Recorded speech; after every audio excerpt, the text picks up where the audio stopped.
Hello, everybody. This is The Home in the World by Rabindranath Tagore. Chapter 2, Sandip's Story, Part 1. The impotent man says, "That which has come to my share is mine," and the weak man assents. But the lesson of the whole world is, that is really mine which I can snatch away. My country does not become mine simply because it is the country of my birth. It becomes mine on the day when I am able to win it by force. Every man has a natural right to possess, and therefore greed is natural. It's not in the wisdom of nature that we should be content to be deprived. What my mind covets, my surroundings must supply. This is the only true understanding between our inner and outer nature in this world. Let moral ideals remain merely for those poor anemic creatures of starved desire, whose grasp is weak. Those who can desire with all their soul and enjoy with all their heart, those who have no hesitation or scruple, it is they who are the anointed of Providence.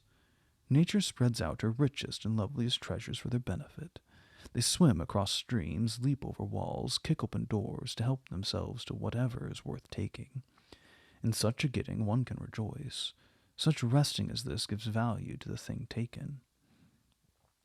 Nature surrenders herself, but only to the robber, for she delights in this forceful desire, this forceful abduction, and so she does not put the garland of her acceptance round the lean, scraggy necks of the ascetic. The music of the wedding march is struck. The time of the wedding I must not let pass. My heart, therefore, is eager. For who is the bridegroom? Oh, it's I. The bridegroom's place belongs to him who, torch in hand, can come in time. The bridegroom in nature's wedding hall come expected and uninvited. Ashamed? No, I'm never ashamed. I ask for whatever I want, and I do not always wait to ask before I take it. Those who are deprived by their own diffidence dignify their privation by the name of modesty. The world into which we are born is the world of reality. When a man goes away from the market of real things with empty hands and empty stomach, merely filling his bag with big-sounding words, I wonder why he ever came into this hard world at all.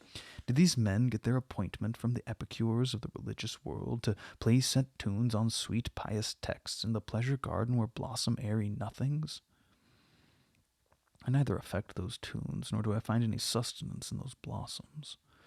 What I desire positively, superlatively. I want to knead it with both my hands and both my feet. I want to smear it over all my body. I want to gorge myself with it to the full. The scrannel pipes of those who have worn themselves out by their moral fastings, till they have become flat and pale like starved vermin, infesting a long, deserted bed, will never reach my ear. I would conceal nothing, because that would be cowardly. But if I cannot bring myself to conceal when concealment is needful, well, that's also cowardly. Because you have your greed, you build your walls. Because I have my greed, I break through them. You use your power. I use my craft. These are the realities of life. On these depend kingdoms and empires and all the great enterprises of men. As for those avatars who come down from their paradise to talk to us in some holy jargon, their words are not real. Therefore, in spite of all the applause they get, these sayings of theirs only find a place in the hiding corners of the weak. They're despised by those who are strong, the rulers of the world. Those who had the courage to see this have won success, while those poor wretches who are dragged one way by nature and the other way by these avatars, they set one foot in the boat of the real and the other in the boat of the unreal, and thus are in a pitiable plight, neither able to advance nor to keep their place. There are many men who seem to have been born only with an obsession to die. Possibly there's a beauty, like that of a sunset, in this lingering death in life which seems to fascinate them. Nikhil lives this kind of life, if life it may be called. Years ago I had a great argument with him on this point. It's true, he said, that you cannot get anything except by force, but then what is this force? And then also, what is this getting? The strength I believe in is the strength of renouncing. So you, I exclaimed, are infatuated with the glory of bankruptcy. Just as desperately as the chick is infatuated about the bankruptcy of its shell, he replied. The shell's real enough, yet it's given up in exchange for an intangible light and air. A sorry exchange, I suppose you would call it. When once Nikhil gets on to metaphor, there's no hope of making him see that he is merely dealing with words. not with realities.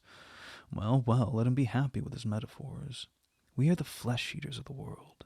We have teeth and nails. We pursue and grab and tear. We are not satisfied with chewing in the evening the cut of the grass we've eaten in the morning. Anyhow, we cannot allow your metaphor mongers to bar the door to our sustenance. In that case, we shall simply steal or rob, for we must live. People will say that I'm starting some novel theory, just because those who are moving in this world are in the habit of talking differently, though they're really acting up to it all the time. Therefore, they fail to understand as I do that this is the only working moral principle. In point of fact, I know that my idea is not an empty theory at all, for it's been proved in practical life. I found that my way always wins over the hearts of women, who are creatures of this world of reality and do not roam in the cloudland as men do in idea-filled balloons. Women find in my features, my manner, my gait, my speech, a masterful passion. Not a passion dried thin with the heat of asceticism, not a passion with its face turned back at every step in doubt and debate. It is full-blooded passion. It roars and rolls on like a flood with the cry, I want, I want, I want. Women feel, in their own heart of hearts, that this indomitable passion is the lifeblood of the world, acknowledging no law but itself, and therefore victorious. For this reason they've so often abandoned themselves to be swept away in the flood tide of my passion, recking not as to whether it takes them to life or to death. This power which wins these women is the power of mighty men, the power which wins the world of reality. Those who imagine the greater desirability of another world merely shift their desires from the earth to the skies.